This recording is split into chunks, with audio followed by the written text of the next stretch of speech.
जब पता चलता है कि बच्चे को ऑटिज्म या एडीएचडी है तो जो चैलेंजेस आते हैं, सबसे बड़े चैलेंजेस ये नहीं होते कि बाहर आपको कुछ करना है। सबसे बड़े चैलेंजेस होते हैं विद इन।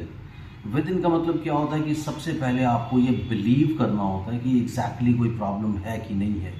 दूसरी बात, ये फैमिली जो जॉइंट फैमिलीज होती हैं उसमें कन्विंस करना बड़ा मुश्किल हो जाता है, क्योंकि कई सारे वैलिडेशंस आती हैं, कई सारे नैरेटिव्स आते हैं कि यार उसका बच्चा 2 साल का बोला था, वो 3 साल का बोला था, वो 5 साल का बोला था और तुम लोग ऐसे ही फिक्र कर रहे हो। इस तरह की बातें सुनने को मिलती हैं। सो उससे क्या होता है कि जो मदर है, specially mothers are very concern about their children. So वो बहुत कंसर्न होती हैं। उनकी तरफ से क्या होता है कि नहीं यार, अभी काम करना चाहिए, काम करना शुरू करना चाहिए। और अच्छे थेरेपिस्ट भी आपको यही सलाह देंगे कि बच्चा 1.5 साल का है, 2 साल का है, 2 साल का है, 3 साल का है, कोई फ़र्क नहीं पड़ता, आप अपना काम शुरू करिए। लेकिन प्रॉब्लम कहाँ आती है कि मदर्स को स्पेशली कई बार पूरी फैमिली के साथ लड़ाई करनी पड़ती है इस बात को लेकर के कि यार ये काम अभी करना है, लेकिन बाकी सब लोग फैमिली में पूरी तरह लैक्स्ड होते हैं। और उसकी वजह से प्रॉब्लम कहाँ आती है कि आपकी कई बार थेरेपी सही टाइम पर शुरू नहीं हो सकती।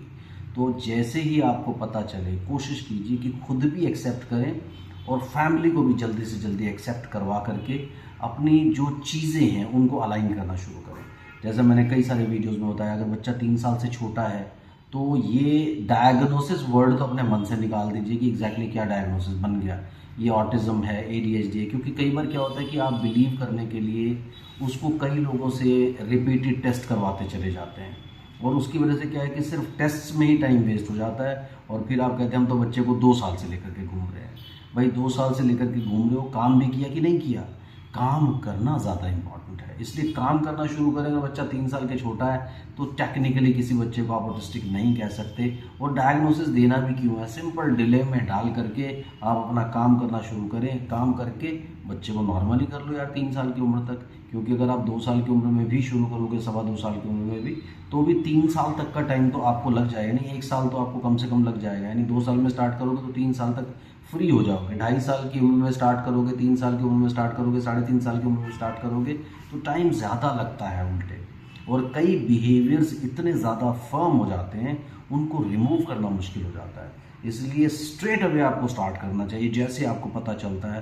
Don't wait for the moment. और सबसे बड़ी बात पता क्या होती है, सबसे अच्छी बात, कि आपको अगर आपका बच्चा 2 साल, 2.25 साल, 2.5 साल का है तो सेंटर्स में अटेंड करने की ज़रूरत नहीं होती। सिर्फ गाइडेंस ले लो कि मुझे क्या करना है, गाइडेंस प्लान ले लो, खुद से प्रैक्टिस शुरू कर दो। वैसे भी यार आपका बच्चा 1.5 साल, 2 साल, 2.5 साल का बच्चा, मैंने कई पेरेंट्स देखे बड़े क्रेजी हो जाते हैं कि चलो जी हम जा रहे हैं जी, हम ओटी करा रहे हैं, हम ये करा रहे हैं, वो करा रहे हैं। आप सारे काम कराइए, चाहे आप ओटी से एडवाइस लीजिए, चाहे आप स्पीच थेरेपिस्ट से एडवाइस लीजिए, साइकोलॉजिस्ट से एडवाइस लीजिए, होम्योपैथ से एडवाइस लीजिए, किसी भी स्पेशलिस्ट से एडवाइस लीजिए।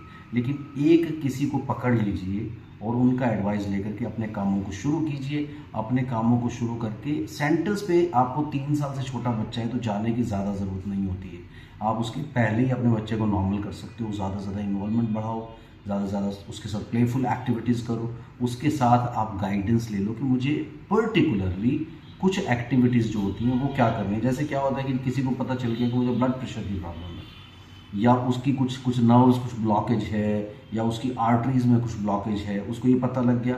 अब डॉक्टर क्या करता है, कुछ मेडिसिन प्रेस्क्राइब करता है, उसके साथ साथ बताता है जी आप डाइट ले लो, जी आप एक्सरसाइज करो, आप वॉक करो, ये सब बातें बताता है। बिल्कुल इसी तरह से आप जो नॉर्मल चीज़ें घर पर कर सकते हो उसके साथ इन्वॉल्वमेंट कर सकते हो, खेल कूद सकते हो, उसके साथ ज़्यादा से ज़्यादा मिंगल अप मिक्सअप हो सकते हो, वो काम आप खुद कर सकते हो। उसके साथ साथ वो जो भी स्पेशलिस्ट होते हैं वो आपको कोई मेडिसिन देते हैं। जैसे उन्होंने क्या किया कि ब्लड प्रेशर की एक दवाई दे दी आपको, या आपको शुगर की एक मेडिसिन दे दी, उसके साथ बाकी की सारी चीज़ें आप खुद, सब लोग समझते हैं कि मुझे वॉक करना है, एक्सरसाइज करना है, सब कुछ चीज़ें करनी है, डाइट कंट्रोल करना है। ऐसे ही आप क्या करोगे, वो दवाई की तरह अपनी एडवाइस आपको दे देंगे कि ये पेरेंट्स ट्रेनिंग एडवाइस है, इसको आपको फॉलो करना है। बाकी सब चीज़ें आप घर पे अपने आप से मैनेज कर सकते हो। अगर बच्चा आपका छोटा, बच्चा बहुत बड़ा हो जाता है फिर आपको कई बार प्रॉब्लम्स होती है, आप ट्रस्ट भी नहीं जनरेट कर सकते। हालांकि मुझसे कितने सारे लोग कनेक्टेड हैं, वो सेंटर्स गए ही नहीं कभी, उन्होंने अपने बच्चों को ठीक कर लिया, आज बच्चे नॉर्मल स्कूल्स में जा रहे हैं, नॉर्मल चीज़ों को अटेंड कर रहे हैं। इसलिए आप जब भी आपको पता चलता है कि ये प्रॉब्लम है, पहले खुद को और फैमिली को कन्विंस कीजिए और काम करना शुरू कीजिए।